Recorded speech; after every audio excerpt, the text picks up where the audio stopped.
Assalamualaikum warahmatullahi wabarakatuh. Apa kabar kalian semuanya? Semoga pada sehat semua ya. Tetap jaga kesehatan dan jangan lupa tetap mematuhi protokol kesehatan.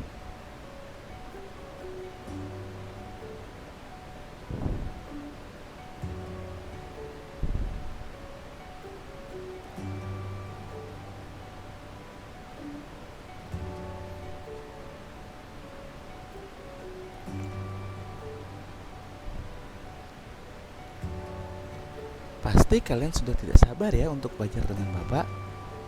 Let's go.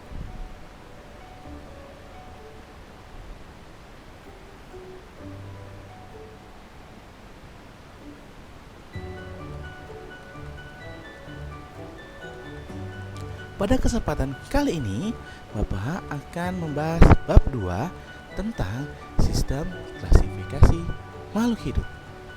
Cekidot.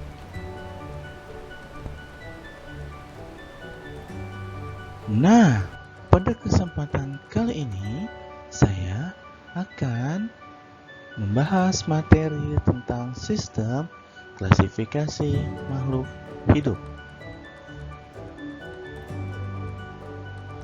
Apa sih sistem klasifikasi makhluk hidup?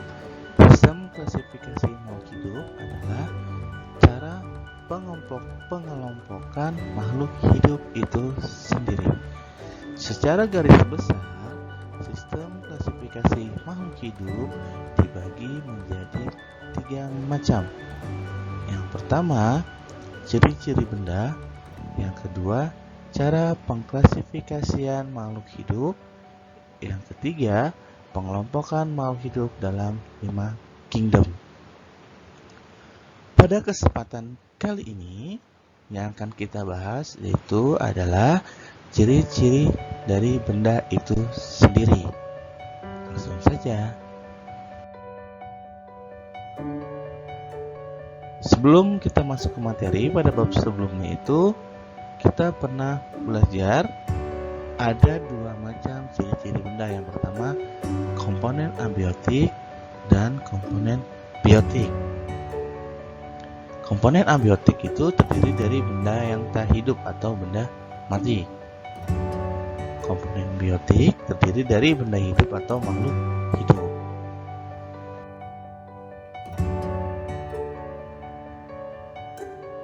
Benda tak hidup atau abiotik memiliki ciri-ciri. Yang pertama, tidak bernapas,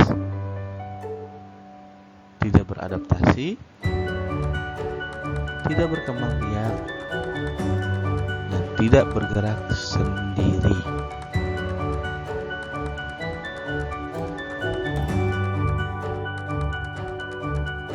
Sedangkan ciri-ciri makhluk hidup, yang pertama, memerlukan makanan, bernapas, mengeluarkan zat sisa, bergerak, peka terhadap rangsangan, tumbuh dan berkembang biak, dan lain-lain. Baiklah, kita akan bahas ciri-ciri tersebut. Yang pertama itu makhluk hidup memerlukan makanan. Makhluk hidup memerlukan makanan supaya bisa mempertahankan hidup itu sendiri. Dan makhluk hidup memerlukan makanan supaya dia punya energi untuk beraktivitas. Yang kedua, bernapas. Makhluk hidup bernapas itu menghirup oksigen.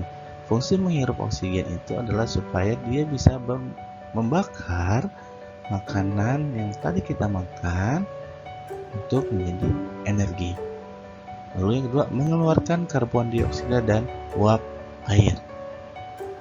Yang ketiga, mengeluarkan zat sisa.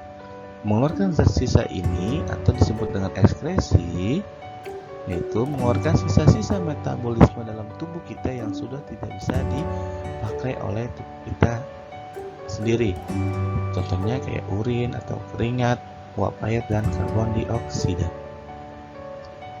Yang keempat, beradaptasi.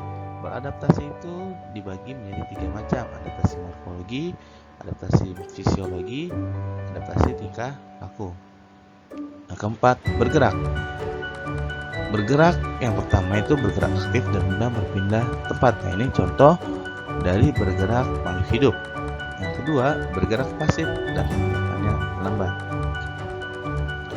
Nah, kalau yang bergerak aktif dan berpindah tempat ini itu biasanya untuk manusia dan hewan. Kalau yang bergerak pasif dan bergeraknya lambat itu biasanya untuk tumbuhan. Peka terhadap rangsangan. Terhadap rangsangan pasti kan pernah ya, namanya itu melihat daun putri malu. Ketika kita menyentuh daun putri malu, apa yang akan terjadi? Maka daun tersebut akan mengkuncup atau menutup. Itu salah satu contoh dari peka terhadap rangsang. Peka terhadap rangsang dibagi menjadi dua, yaitu rangsangan fisik sama rangsangan kimiawi. Kalau rangsangan fisik itu yang tadi kita kayak daun putri malu, adanya sentuhan dan sebagainya. Kalau rangsangan fisik itu adalah rasa, seperti rasa lapar, bau, dan sebagainya. Tumbuh dan berkembang. Nah, tumbuh dan berkembang ini contohnya adalah pertumbuhan pada manusia, yang dimana manusia itu dari lahir, bayi, balita, anak-anak, remaja, dan dewasa. Nah, berkembang biak atau reproduksi.